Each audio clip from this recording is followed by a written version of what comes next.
কেউ অবাক।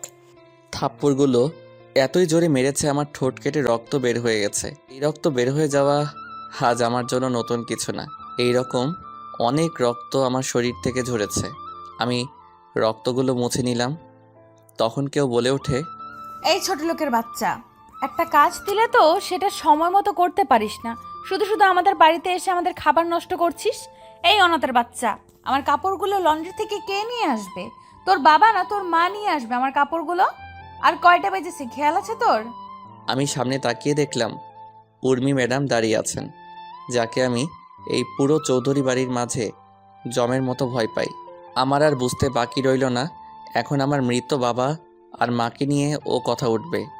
আর এখন যদি তার প্রতিবাদ করি, তাহলে এই বাগানে সকল মানুষের সামনে উর্মি ম্যাডাম চেঁচামেচি শুরু করবে। হঠাৎ করে তখন মনে পড়ে ম্যাডামের কাপড়গুলো লন্ড্রি থেকে আনা হয়নি। ইস রে, আমিও ভুলে গেছিলাম একদম। আমি একটা হালকা হাসি মুখে বজায় রেখে ম্যাডামকে উদ্দেশ্য করে বললাম, ম্যাডাম একটা কথা বলবো? কি তাড়াতাড়ি বলে বিদায় হ অনাথের বাচ্চা। আগে বলেন মারবেন না। তুই কি মজা করছিস আমার সাথে? না আরো একটা দিব? মজা আর আপনার সাথে? আমি হলাম সামান্য একজন চাকর, আর আপনি হলেন আমার ম্যাডাম। হুম, বল কি বলবি? আজকে তো আপনার এঙ্গেজমেন্ট। হ্যাঁ তো। ম্যাডাম, আজকে যদি আপনি ইউরোপিয়ান পোশাক পরেন তাহলে আপনাকে অনেক সুন্দর লাগবে। হালকা আকাশি রঙের শাড়ির সাথে চোখে হালকা কাজল, খোলা চুল, আপনাকে দেখতে অনেক সুন্দর লাগে। আর আপনার স্বামী পুরো ফিদা হয়ে যাবে আপনাকে দেখে। কি বললি আবার বল? ম্যাডাম, ভুল হয়ে গেছে, আর বলবো না। আমি এক্ষুনি ছুটে যাচ্ছি, আপনার কাপড়গুলো নিয়ে আসছি। আপনি আপনার রুমে যান, আমি কাপড়গুলো নিয়ে আসতেছি। এদিকে আয়। না ম্যাডাম, আর বলবো না, ক্ষমা করে দেন আমায়। এই বলে আমি এক দৌড়ে বাড়ি থেকে বের হয়ে গেলাম। এবার আমাদের গল্পের নায়ক আর নায়িকার পরিচয় দেওয়া যাক। আমাদের গল্পের নায়কের নাম রাহুল চৌধুরী। সে 10 বছর বয়স থেকেই এই চৌধুরী বাড়িতে কাজ করছে। রাহুল এবার ম্যানেজমেন্ট নিয়ে মাস্টার্স করেছে, সেটা আবার সবার আড়ালে। রাহুলের বাবা মাই পৃথিবীতে বেঁচে নেই। রাহুল বড় হয়েছে একটা অনাথ আশ্রমে। রাহুলের বাবা মাকে তার রাহুল জানে না, আর আমাদের দেশে এরকম ছেলেকে অনাথ বলা হয়। একদিন উর্মির বাবা শরীফুল চৌধুরী একটা কাজে আশ্রমে গিয়ে রাহুলের সাথে পরিচয়। তারপর রাহুলকে তার বাড়িতে নিয়ে আসেন। রাহুলকে চৌধুরী বাড়ির সবাই অনেক ভালোবাসে, তবে উর্মি ছোটবেলা থেকে রাহুলকে সহ্য করতে পারত না। আর বাকিটুকু না হয় গল্প পড়তে পড়তে জানতে পারবেন। এবার আসি আমাদের নায়িকার পরিচয় পর্বে। আমাদের গল্পের নায়িকার নাম উর্মি চৌধুরী। উর্মি তার বাবা মায়ের একমাত্র মেয়ে। উর্মি আমেরিকা থেকে অনার্স কমপ্লিট করে দেশে ফিরেছে। আজকে উর্মির এঙ্গেজমেন্ট তার ভালোবাসার মানুষ জয়ের সাথে।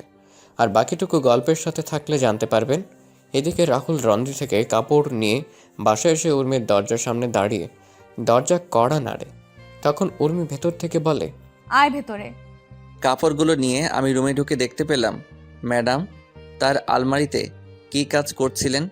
তখন আমি কাপড়গুলো ম্যাডামের বিছানার উপর রেখে যেই চলে আসতে যাব, তখন উর্মি ম্যাডামের সাথে ধাক্কা লাগে। ম্যাডাম তার আলমারি থেকে কাপড়গুলো নিয়ে সেগুলো ঠিক করতে করতে আমার দিকে আসছিলেন। ধাক্কা খেয়ে আমি নিচে আর ম্যাডাম আমার উপরে। আমি তখন ম্যাডামকে আমার উপর থেকে সরিয়ে উঠে পড়লাম। তখন ম্যাডাম আবার আমার গাল লাল করে দিয়ে বলেন, ফকিরের বাচ্চা ফকির, তোর সাহস হয় কি করে আমাকে স্পর্শ করার? সরি ম্যাডাম, ভুল বশত হয়ে গেছে, আমি ইচ্ছে করে করিনি। মেয়ে দেখলে কি গায়ে পড়তে ইচ্ছা করে তোর, ছোট লোকের বাচ্চা? ম্যাডাম, ভুল বশত হয়ে গেছে, সামনে থেকে আর এমন হবে না, আমায় ক্ষমা করে দেন ম্যাডাম।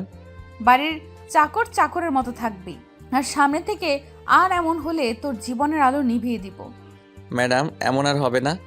তোর মতো অনাথ ছোট লোকের বাচ্চা কি করে যে আমাদের বাসায় আসলো সেটা আমি চিন্তা করে পাই না। আর বাবা যে কি দেখে তোকে আমাদের বাড়িতে নিয়ে এলো সেটাও বুঝি না। আমার চোখের সামনে থেকে বিদায় হ, বের হ রুম থেকে এখনই। আমি তাড়াতাড়ি করে ম্যাডামের রুম থেকে বের হয়ে ছাদে চলে গেলাম। ছাদে গিয়ে নিজের চোখের জল ঝরাতে লাগলাম। শুনেছি ছেলেরা নাকি কান্না করে সবার আড়ালে, আমি তেমনি ছাদে এসে সবার আড়ালে চোখের জল ফেলেছি। তখন কেউ আমার কাঁধে হাত রাখলো। আমি চোখের জল মুছে পিছনে তাকিয়ে দেখলাম দাদিমা আর ছোট আম্মু দাঁড়িয়ে। আপনাদের বলা হয়নি, উর্মির মা আর বাবাকে আমি ছোট আম্মু আর ছোট আব্বু বলে ডাকি, আর উর্মির দাদিকে আমি দাদিমা বলে ডাকি। তখন বললাম, দাদিমা, ছোট আম্মু, তোমরা এখানে? খুব কষ্ট হচ্ছে তাই না রে বাবা? আরে ছোট আম্মু, এগুলো আমার মতো অনাথের সহ্য হয়ে গেছে, তবে মা বাবাকে নিয়ে কেউ গালি দিলে কেন জানি কষ্ট হয়, অথচ আমি আমার নিজের বাবা আর মাকে কখনো দেখি নাই। কে বলেছি তুই অনাথ? আমরা তাহলে তোর কি হই? দাদিমা, কথা আছে না, কে আপন আর কে পর, তা বোঝা বড় কষ্টকর। কি বললি তুই? তুই এই কথা